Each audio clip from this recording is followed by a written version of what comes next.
नमस्कार, आप देख रहे हैं कंज्यूमर अड्डा और आपके साथ मैं हूं विपिन भट्ट। परीक्षा का तनाव और काम के सुझाव, और वो भी किनकी तरफ से? प्रधानमंत्री मोदी की तरफ से और दीपिका पादुकोण की तरफ से। जी हाँ, परीक्षा पर चर्चा करते हुए प्रधानमंत्री मोदी ने कई बार how to handle the anxiety. आप परीक्षा के दौरान, परीक्षा के दिनों में जो तनाव होता है, जो एंग्जाइटी होती है, कई बार कुछ को तो डिप्रेशन भी हो जाता है, उसे कैसे हैंडल करें, उस पर कुछ महत्वपूर्ण बातें कही थी दीपिका पादुकोण ने। बहुत लंबे एपिसोड में तो इनफैक्ट उन्होंने तो अपने जीवन में किस तरह उन्होंने तनाव को हैंडल किया, ना सिर्फ परीक्षा के लिए, लेकिन तनाव एक ऐसी चीज़ है जो किसी को कभी भी घेरता है। लेकिन चूंकि मौसम परीक्षा का है, वक्त परीक्षा का है, और परीक्षा नाम से ही है कि साल भर की जो तैयारी है उसका एक फाइनल आउटपुट देने का वक्त है। फिर वो मार्कशीट और वो तमाम चीज़ें, कई क्लासेस तो ऐसी होती हैं जहां उन नंबर से अगले क्लास में आपके सिलेक्शन सब्जेक्ट और बहुत कुछ निर्भर करता है, तो तनाव आना लाजमी है। और जब बोर्ड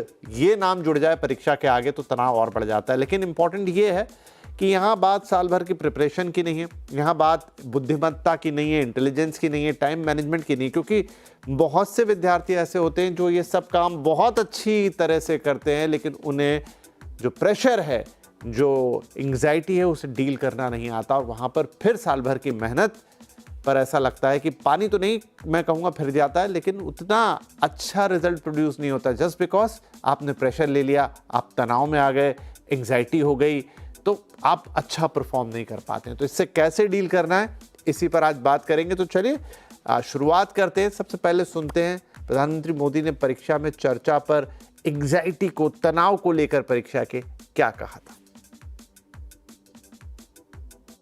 घर में कोई बात करता था अच्छा नहीं लगता है। पहले अपने छोटे भाई से बहुत गप्पे मारते थे। जी सर। लगता है ये सर खा रहा है, जाओ तुम जाओ। पहले दौड़ करके स्कूल से आते थे, स्कूल में जो हुआ सब मम्मा को बता देते थे। Yes sir. और मम्मा को नहीं बताते, मन क्या, चल आ गए, किताब थोड़ी देर लिया, छोड़ दिया।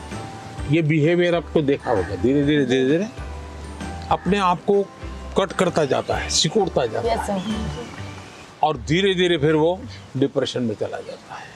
आपको कोशिश करनी चाहिए, आपके मन के अंदर जो दुविधाएं हैं, बिना संकोच खुल करके किसी को कहना चाहिए।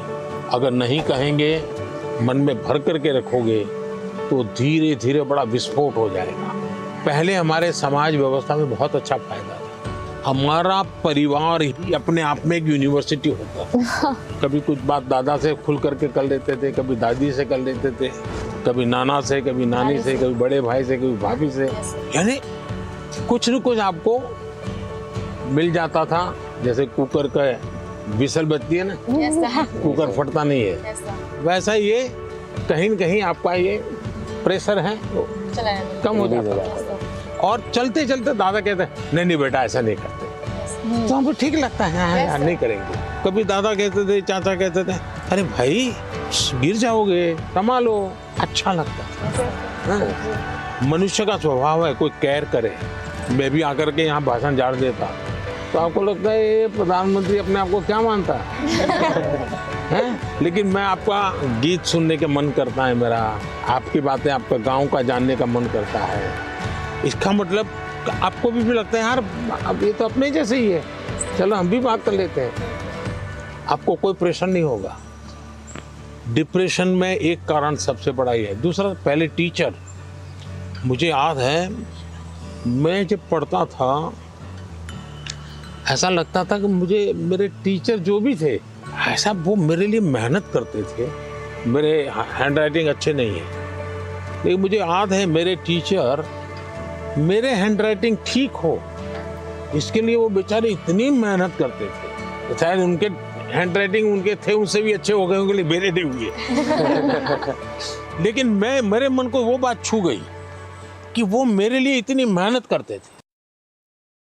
तो प्रधानमंत्री कह रहे हैं कि डिप्रेशन, एंग्जाइटी, प्रेशर, इसको हटाने का सबसे अच्छा तरीका है कि आप बात कीजिए। नो डाउट कि अब परिवार पहले जैसे बड़े नहीं रह गए, न्यूक्लियर यानी छोटे परिवार हो गए, लेकिन वहाँ पर भी तो माता पिता हैं, भाई बहन हैं, उनसे तो आप बात कर सकते हो, दोस्त हैं, टीचर्स हैं। तो खुलना ज़रूरी है, बात करना ज़रूरी है, एक्सप्रेस करना ज़रूरी है, और वही कम हो चला है। दीपिका माफ कीजिएगा, दीपिका पादुकोण ने भी अपना एक्सपीरियंस शेयर किया और बताया कि कैसे आप एंजाइटी और तनाव से डील कर सकते हैं जब बात परीक्षा की। डिप्रेशन, एंजाइटी, स्ट्रेस कभी भी किसी को भी हो सकता है। जैसे श्री नरेंद्र मोदी जी ने उनके किताब एग्जाम वॉरियर्स में भी लिखा है, express never suppress. It really takes off a lot of weight off your shoulders. And when you're preparing for exams in particular, you start feeling better. You feel like, अच्छा अब मैं exam पे मैं focus कर सकती हूँ क्योंकि मेरा जो इशू है मैं उसके बारे में मैंने बात किया है, and you're able to just focus and live a healthier, better life. परीक्षा में अच्छे अंक लाने के लिए हमारे अभिभावक, हमारे अध्यापक हम पर बहुत दबाव डालते हैं, तो कृपया आप बताएं कि हम इन दबावों का सामना कैसे कर सकते हैं। I think focus on the things that you can control. जैसे am I prepared or not? वो मेरे कंट्रोल में है। Feeling stressed the night before, talk to your parents about it. या अपने टीचर से बात करो। Identifying the cause of your stress and expressing it with somebody who you trust. That could be one of the ways of dealing with stress. क्या मैं meditation या थोड़ा सा एक्सरसाइज कर रही हूँ, वो मेरे कंट्रोल में है। तो अलग अलग तरीके हैं सबके डील करने के स्ट्रेस के, लेकिन अगेन जब बात परीक्षा की है उसको कैसे डील करेंगे, तो चलिए चर्चा की शुरुआत करते हैं। हमारे साथ हैं जीडी गोयनका स्कूल के head education doctor Anoop Sharma, एडवाइज इंटरनेशनल एकेडमी के प्रिंसिपल प्रोफेसर डिम्पल गोयल और एजुकेशनल कोच अतीशा केसवानी। आप तीनों का ही बहुत बहुत स्वागत है। तो डॉक्टर गोयल, आपसे मैं शुरू करता हूँ। दो तरह के स्टूडेंट अक्सर होते हैं, ये हम सबके अपने अपने अनुभव है जो भी हमने पढ़ाई की उस दौरान की। एक तो बच्चे होते हैं जो अंडर प्रिपेयर्ड रहते हैं, नहीं होती कई बार तैयारी पूरी, आपको लगता नहीं कि पूरी है, पर्टिकुलर कुछ चीज़ें छूटी हुई है, इंपॉर्टेंट चैप्टर्स अभी भी बचे हैं, प्रैक्टिस उतनी अच्छी नहीं है, और जब एग्ज़ाम क्लोज आ जाती है तो वो आपके ऊपर एक फोबिया बना देते हैं और तब आपको समझ नहीं आता कि क्या करें और डील कैसे करें, तो जो आता है वो भी हाथ से जाता है। और दूसरा ये है, कुछ स्टूडेंट ऐसे हैं जो सब कुछ कर लेते हैं, बावजूद उसके एक डर अंदर बैठा ही रहता है कि पता नहीं क्या होगा क्या नहीं होगा। तो मैं लेकिन शुरुआत करता हूँ पहली वाली कैटेगरी से। बहुत ज़्यादा बच्चे होंगे जो फुल्ली प्रिपेयर्ड नहीं होंगे, वो एक अलग ही होता है। 10-20% बच्चे जिनका सब कुछ है, लेकिन 80% बच्चे मैं मानता हूँ कुछ ना कुछ छूटा रह जाता है। कैसे डील करें उस चीज़ के साथ, क्योंकि एकदम परफेक्ट हो जाएगा ये संभव नहीं है, लेकिन अब कुछ छूट गया है तो क्या आखिरी वक्त में उसको पूरा करने जाएं, उसका प्रेशर लें, या फिर उसको जितना समझ सकते हैं समझें, लेकिन जो हाथ में है उसको पहले करें। लेकिन ये कहना बड़ा आसान है, उस समय बहुत प्रेशर महसूस होता है।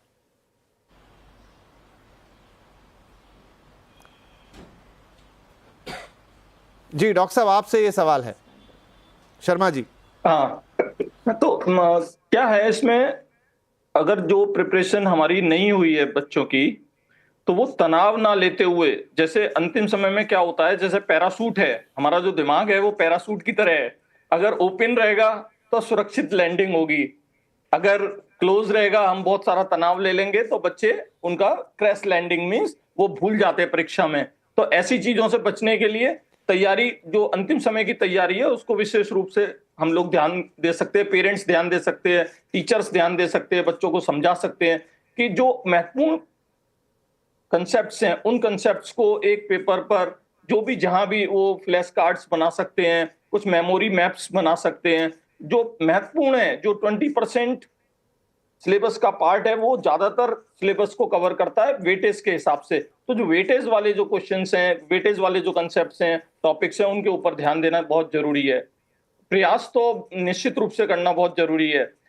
तनाव समस्या का समाधान नहीं है, तो अगर आपने प्रिपरेशन की है तो भी तनाव क्यों ले रहे हैं आप? अगर प्रिपरेशन नहीं अच्छे से की है तो भी अपने ऊपर विश्वास रखें, आपने कुछ तो तैयारी की है, उस तैयारी के ऊपर विश्वास रखें। माता पिता का बहुत ज्यादा इसमें योगदान रहना चाहिए। बच्चों के ऊपर मार्क्स के ऊपर चर्चा ना करें, उनको सपोर्ट दें। मार्क्स की चर्चा एग्जाम्स के बाद में करें, बीच में भी ना करें। मैंने देखा है पर्सनली, जब बच्चे को पेरेंट्स ड्रॉप करने एग्जाम सेंटर्स पर आते हैं तो वो एग्जाम खत्म होने के बाद उसी एग्जाम की चर्चा करते हैं, आपने क्या किया, कैसे किया, कितने मार्क्स आएंगे। वो सब चर्चाएं बच्चे को अगले प्रिपरेशन से भी वंचित करती हैं। तो बच्चे को सपोर्ट करें, गाइड करें, जी। पता है कि हाँ भाई आपको कैसे करना है, मोबाइल्स को अलग रख देना है, पानी को नियमित रूप से पीना है। Drinking water is very crucial for reducing stress, क्योंकि क्या होता है डिहाइड्रेशन की वजह से सर में दर्द की बच्चे बहुत शिकायत करते हैं। मैंने पिछले 26 सालों में देखा है, हिंदुस्तान में भी देखा है और देश से बाहर भी देखा है। 4 अलग अलग कंट्रीज में अलग अलग करिकुलम के बच्चों को देखा है। एग्जाम टाइम में क्या होता है, बच्चे भूल जाते हैं पानी पीना, उसकी वजह से वो पढ़ाई में ध्यान ही नहीं दे पाते, जो पढ़ा हुआ है उसे भी भूलना शुरू कर देते हैं। तो ये सारी चीजें हैं जो बच्चों को ध्यान में देनी चाहिए और पेरेंट्स का सपोर्ट रहना चाहिए इन सब चीजों में। बिल्कुल। तो जैसा प्रधानमंत्री जी कह भी रहे थे अभी अपनी बात में, वो बच्चों से कह रहे थे कि बात करो, ओपन हो सकता है बच्चा ना कर पाए, वो एग्जाम के प्रेशर में फंसा है, तो पेरेंट्स आगे होके बात कर ले। बात होना जरूरी है, वो कौन उसका इनिशिएशन कर रहा है अलग बात है। बात होने से ये बात तो जरूर है कि आप थोड़े ईज आउट हो जाते हैं। कोई आपको संबल देता है, कोई आपसे पूछ ही लेता है कि भाई कैसा रहा, चलो ये ठीक है आगे का देखते हैं, या जितनी प्रिपरेशन उतना सही। तो सबसे इंपॉर्टेंट बात है टू एक्सप्रेस योरसेल्फ, बात जरूर करें।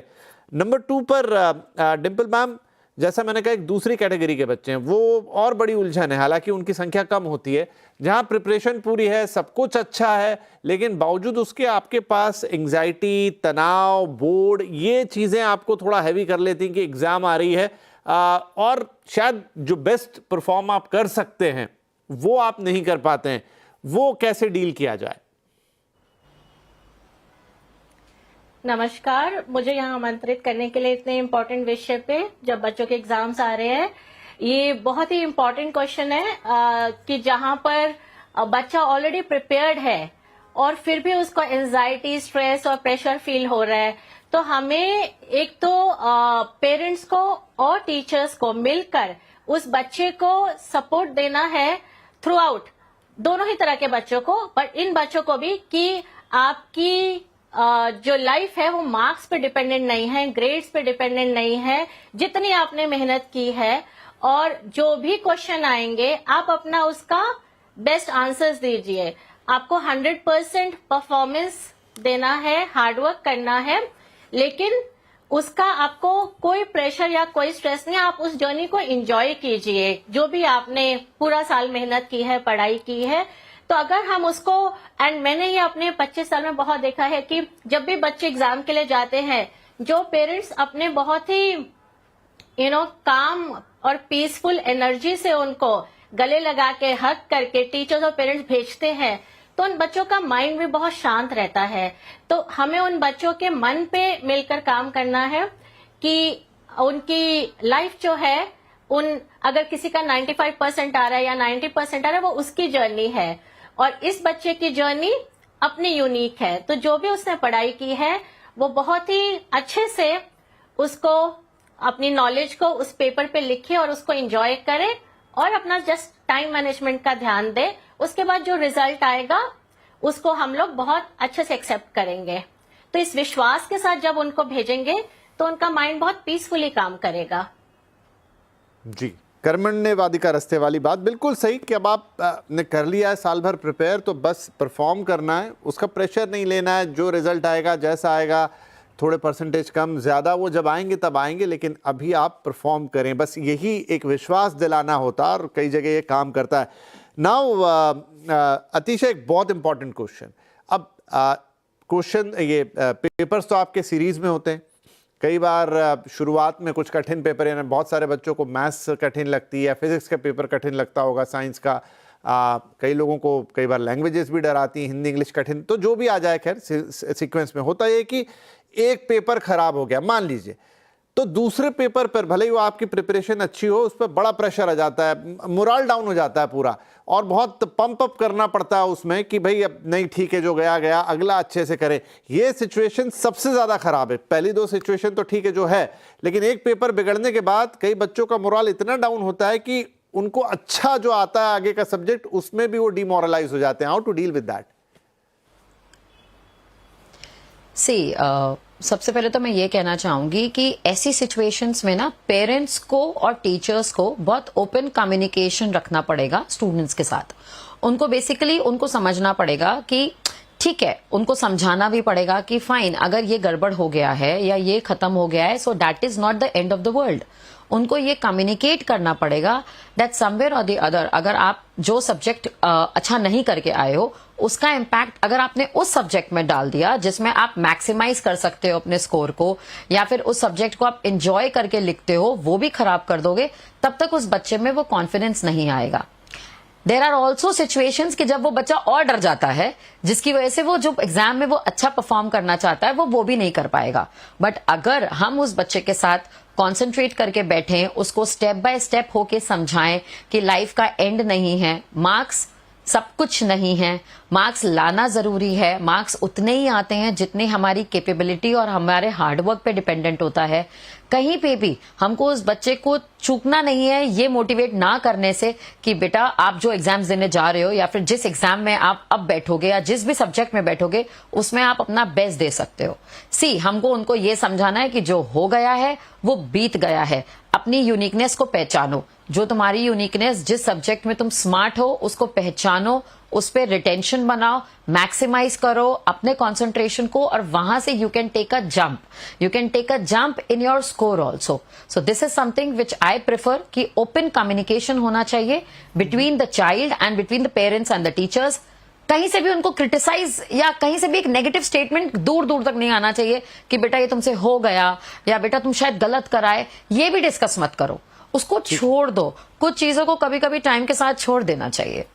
राइट तो अभी तक की बातचीत में एक सुर में सारे एक्सपर्ट्स की बात आई है कि communication is important, positive communication is important. प्रधानमंत्री ने अपनी बातचीत में ये भी कहा था कि कसौटी मार्क्स तो कभी नहीं हो सकते किसी की भी। हालांकि इसका ये मतलब भी नहीं है कि आप बिल्कुल सोचे ना और उसको एक फ्रीडम की तरह ले लें, वो भी उन्होंने बात कही थी। लेकिन हाँ, ऐसा नहीं है कि एक बार रिपोर्ट कार्ड बन गया तो जो है वही अब आपकी लाइफ हो गई, उसके अलावा भी बहुत कुछ है। तो ये सारी बातें इसलिए कि आप प्रेशर ना लें कि भाई इस नंबर से ही पूरी ज़िंदगी चलने वाली है, अच्छा परफॉर्म करना है, दैट इज़ इंपॉर्टेंट। एक छोटा ब्रेक लेंगे, ब्रेक के बाद छोटे छोटे इंपॉर्टेंट टिप्स लेंगे।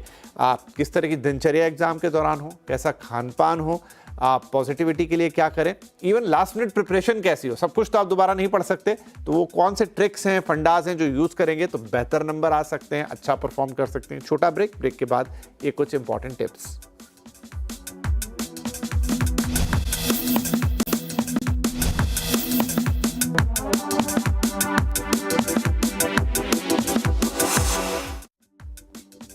Welcome back. आप देख रहे हैं परीक्षा का तनाव लेकिन काम के सुझाव, जो कि हमने कहा प्रधानमंत्री जी ने जो परीक्षा पे चर्चा की, फिर दीपिका जी का एपिसोड आया और अब हम बात कर रहे हैं कि अब आप पे क्या कर सकते हो। आपने वहाँ की बातें सुनी लेकिन कुछ और छोटे छोटे टिप्स उसके लिए। अच्छा, समय मेरे पास अब बहुत ही कम रहेगा तो एक एक मिनट आप तीनों के जवाब के लिए, जहाँ आपको सिर्फ टिप्स देने हैं। राइट, तो अनूप जी, दिनचर्या ड्यूरिंग एग्जाम, कई बच्चों के एग्जाम 15-20 दिन चलते हैं, कई बच्चों के महीने भर चलते हैं, उस दौरान दिनचर्या कैसी होनी चाहिए?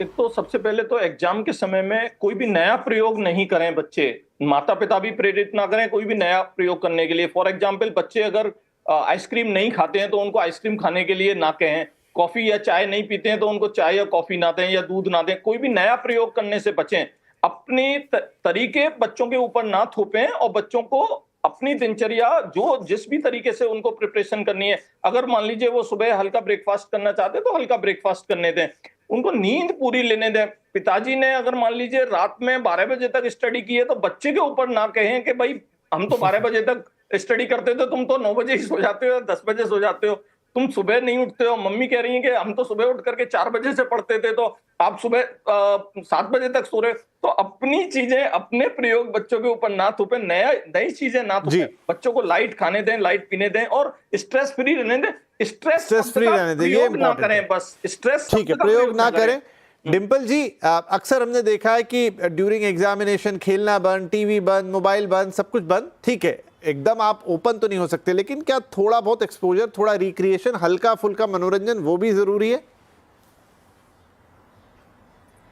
हाँ जी, बिल्कुल जरूरी है। और मुझे इन 20-25 सालों में बहुत पेरेंट्स बोलते हैं और 10th का एग्जाम है, 12th का एग्जाम है, तब हम उनकी सब क्लासेस बंद कर देंगे, डांस के, म्यूजिक के, और सब कम किया जा सकता है। लेकिन अगर एग्जाम में ब्रेक है तो ये एक बहुत ही बड़ा फैक्टर, जो भी एक बच्चे को म्यूजिक पसंद है या डांस पसंद है या स्पोर्ट्स पसंद है या स्विमिंग जाता है वो संडे के दिन और 2 दिन बाद एग्जाम है, बिल्कुल उसको जाने देना चाहिए, क्योंकि उससे उसका स्ट्रेस रिलीज होता है। बिकॉज जो चीज वो दिल से खुशी से करते हैं वो उनको काम डाउन करता है एग्जाम टाइम में। तो आई फील कि नहीं, उसकी बीच बीच में like they can follow a Pomodoro technique also, like 25 minute बच्चा एक कंसंट्रेशन से पढ़ाई कर रहा है और उसके बाद वो 10 मिनट का ब्रेक ले रहा है, चाहे वो छत तो पे घूम कर उसको आए लेने या दिया वो जाए, अपना एकदम म्यूजिक नहीं कि सुन उसको ले। काट दिया जाए। ठीक है, एट लास्ट अतीशा, क्या इंपॉर्टेंट टिप्स होंगे इन टर्म्स ऑफ कि आपको बेहतर मार्क्स आए, कि आप क्विक रिवीजन कैसे कर सकते हैं? अब आप बच्चे पूरा पूरा रिवाइज करने लग जाते हैं, फिर प्रेशर ले लेते हैं कि ये चैप्टर नहीं हुआ, क्या टिप्स होंगे उसके लिए? देखिए, मैं सबसे पहले बोलूंगी स्टे काम, स्टे फोकस्ड, वो बहुत जरूरी है। फिर 80-20 के वेटेज में पढ़ाई करना शुरू करें। मतलब मेरा 80-20 कहने का मतलब ये है कि 80% अगर आपका कोई डिफिकल्ट टॉपिक है, सपोज मैथ्स का एग्जाम है, जो डिफिकल्ट टॉपिक है वो पहले कर लें ताकि आपका कॉन्फिडेंस उस पे आ जाए, और फिर आप 20% टाइम अपने इजी टॉपिक पे दीजिए या फिर आप उस पे दीजिए जिस पे आप कॉन्फिडेंट हैं, सो दैट अगर आपका डिफिकल्ट पे कमांड आ जाएगा तो आप अंदर से थोड़ा कॉन्फिडेंट होना शुरू हो जाएंगे। So it is a process, पहले कॉन्फिडेंट हो जाओ टफ टॉपिक पे, फिर इजी टॉपिक पे। चाहे तो बच्चे पोमोडोरो टेक्निक से भी पढ़ाई कर सकते हैं, 50 मिनट्स कॉन्सेंट्रेशन से पढ़ाई करें, 10 मिनट्स का ब्रेक ले, तो उससे उनकी concentration of studying hours increase होती है। ईटिंग हैबिट्स पे बहुत कॉन्सेंट्रेट करना चाहिए उस टाइम पे। Parents as usual please don't, अगर वो अपना प्रेशर देंगे अपने टाइम स्लॉट्स का, अपनी चीजों का, तो वो मत करिए। हर बच्चा यूनिक होता है, हर बच्चा अलग होता है। There should be no kind of pressure on the child, चाहे वो सोसाइटल प्रेशर हो, चाहे वो पीयर प्रेशर हो। So this is just the tips which I really want to share. ठीक है जी, तो देखिए, बातें बताई जा सकती हैं, समझाई जा सकती हैं, आप उन्हें थोपा तो नहीं जा सकता। बच्चे भी, क्योंकि जो बोर्ड के एग्ज़ाम खास तौर पे दे रहे हैं बड़े बच्चे, उनमें भी एक हद की मेच्योरिटी रहती है और आजकल बच्चे काफ़ी कुछ समझते जानते हैं, बट स्टिल एक जो पूरा फुल कॉम्बो है जिसकी अभी बातचीत हुई कि मदर फादर भी उनसे बातचीत करें, इन अराउंड अगर ब्रदर सिस्टर्स हैं वो भी बातचीत करें, थोड़ा उनको सपोर्ट करें, तो वो अपनी बात रख पाएंगे और प्रेशर फील ना हो, इसमें सबका रोल रहेगा ताकि एग्जाम्स बहुत अच्छे से जाएं। लास्ट मिनट प्रिपरेशन जो हो सकती है उसके टिप्स भी आपको दे दिए, प्रेशर ना लें। लेकिन बहुत बहुत धन्यवाद आप तीनों का, एंड ऑफ होप कि ये जो परीक्षा का सीजन है बच्चे एंजॉय करेंगे और अच्छे मार्क्स लेकर आएंगे। बहुत बहुत धन्यवाद, नमस्कार।